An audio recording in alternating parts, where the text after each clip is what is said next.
जय हिंद, भारत माता की जय। दोस्तों, वीडियो देखने से पहले आप हमारे चैनल को जरूर सब्सक्राइब कीजिएगा ताकि हमारे माध्यम के द्वारा जो वीडियो है सबसे पहले आपके पास ही पहुंचेगा। दोस्तों, इस वीडियो में आपको बताना चाहता हूं बांग्लादेश क्राइसिस के रिगार्डिंग। दोस्तों, बांग्लादेश का हिस्ट्री बहुत ही एक इतिहास में काला दिन लेकर आया हुआ है। इससे पहले जो इतिहास था उनका 1975 था, जब पाकिस्तान से अलग हुआ था, लेकिन उससे भी स्थिति इस बार बहुत ही रौद्र रूप धारण कर लिया है।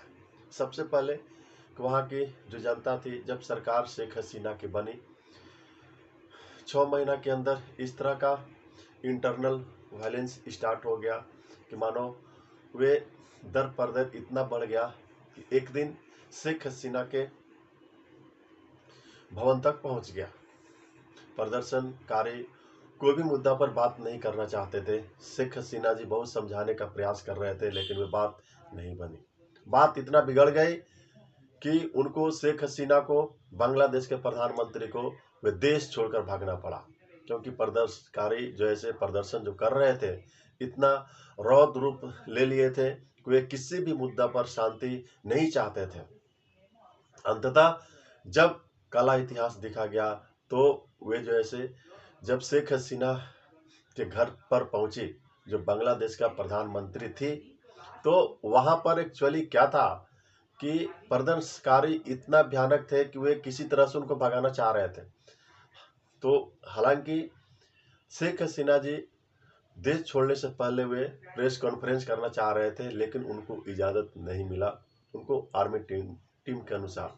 दोस्तों, बताना चाह रहा हूं कि इस तरह के घटना देश में जो घटी, बांग्लादेश में बहुत ही दैनिक रही। उसके बाद मैं ये बताना चाह रहा हूं कि शेख हसीना को वर्ल्ड में कोई ऐसा देश नहीं था जो उनको जो से तत्काल उनको शरण दे, लेकिन भारत ही एक ऐसा देश था, उनको शरण दी। वे कहाँ जाए आखिर? शेख हसीना बांग्लादेश के प्रधानमंत्री और भारत का प्रधानमंत्री के साथ जो दोनों देशों का जो द्विपक्षीय वार्ता बहुत ही शानदार रहा है, इसलिए आनंद फानन में एक्चुअली उनको रिसीव किया गया। वे भारत की धरती पर आए, अभी वे सुरक्षित है। हालांकि प्रदर्शनकारी उनको मार देना चाहते थे, भगा देना चाहते थे, लेकिन भारत के इंडियन आर्मी ने उनको सेव कर लिया। दोस्तों, उसके बाद एक्चुअली हिंसा इतना भड़की कि सबसे पहला जो टारगेट किया गया, हिंदू धर्म को टारगेट किया गया। सबसे पहले प्रदर्शनकारी ने, जिसे कट्टरपंथी ने, मुस्लिम कट्टरपंथियों ने सबसे पहले इस्कॉन को जला दिया, और जो उनका जो ऐसे जो रक्षा कर रहे थे उनको मार दिया। दोस्तों, बताना चाहता हूँ कि जब 1975 में जब पाकिस्तान से बांग्लादेश अलग हुआ था, तो यही वह इस्कॉन टेम्पल था जो हर एक दिन 2 लाख से भी ज़्यादा जो ऐसे लोगों को भोजन देता था। अब समझिए उसका इतना तार था। कहाँ 1925 और कहाँ 2024। लेकिन इतना भयानक, अगर उनका एक्चुअली मन नहीं भरा तो वे उसके बाद जो ऐसे हिंदुओं को घरों पर हमला कर दिया। उनका 2 ही नारा था, या तो तुम इस्लाम को कबूल कर लो या फिर यहाँ से भाग जाओ, नहीं तो फिर मार दिए जाओगे। ये सब सुन नहीं चाह रहे थे। जहाँ पर भी हिंदू का दुकान था, जहाँ पर मॉल था, जहाँ पर बहुसंख्यक था, उसमें आग लगा दिया गया है। माताओं बहनों के साथ बहुत ही गलत व्यवहार किया गया है, जो बहुत ही मानवता को शर्मसार करने वाली घटना है। इतना ही नहीं, वे मैटर इतना एस्केलेट हो चुका है कि मानो वे सोच नहीं सकती थी। सोशल मीडिया पर इतना वायरल हुआ कि देखते देखते एक्चुअली जाहिर सी बात है कोई भी लोग को गुस्सा आएगा। तो सबसे पहले एक्चुअली अब इस पर एक्शन में तो भारतीय समुदाय जो भी हिंदू थे, एक्चुअली भारत सरकार तो उनको सहायता करना तो किया जाएगा ही, लेकिन एक बहुत बड़ा मुद्दा है जो भारतीयों को सोचने पड़ेगा। जो जो भी आरएसएस है या फिर भारत के प्रधानमंत्री है, जो भी सरकार चला रहे, उनको सोचने पड़ेगा।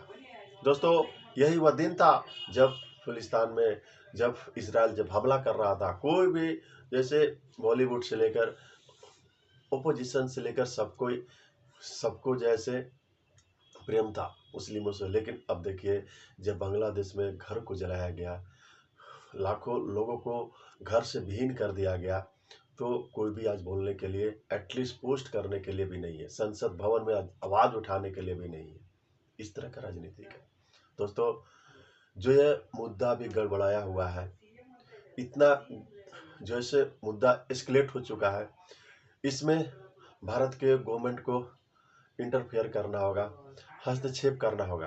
क्योंकि जो प्रॉपर्टी, जो लोग हिंदू जैसे रह रहे हैं, भाई बंधुओं रह रहे हैं बांग्लादेश में, वे तो वहाँ से प्रॉपर्टी छोड़कर आ नहीं सकते हैं। कुछ आएंगे। अब ये जैसे डिपेंड करेगा एक्चुअली इनके ऊपर कि कुछ जैसे वहाँ से देश छोड़कर आना चाहते हैं, तो ये भारत की गवर्नमेंट के ऊपर डिपेंड है कि वे उनको शरण देती है कि नहीं।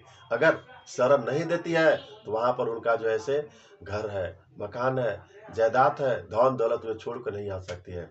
सबसे पहले इनको जैसे इंटरनेशनल स्तर पर जो ऐसे आवाज उठाना होगा, शांति बहाल करना होगा, ताकि बांग्लादेश दूसरा कोई भी देश में इस तरह का प्रदर्शन नहीं हो। प्रदर्शन करना तो धर्म के नाम पर नहीं है, आपको सरकार से था, आप सरकार से लड़िए। क्यों आप कोई भी धर्म को, हिंदू हो, फारसी हो, जैन हो, क्यों आप दूसरों को आप उसको क्षति पहुंचाएंगे। एक्चुअली ये बहुत ही सरासरी गलत है। अगर मैं बात करूं भागवत गीता के रिगार्डिंग, तो कोई भी मानव को दूसरों मानो उसको मार नहीं सकता। मारने का जो अधिकार दिया गया है सिर्फ भगवान का है, लेकिन ये कट्टरपंथी समझते नहीं है। इनकी बातों पता नहीं है क्या चाहते हैं।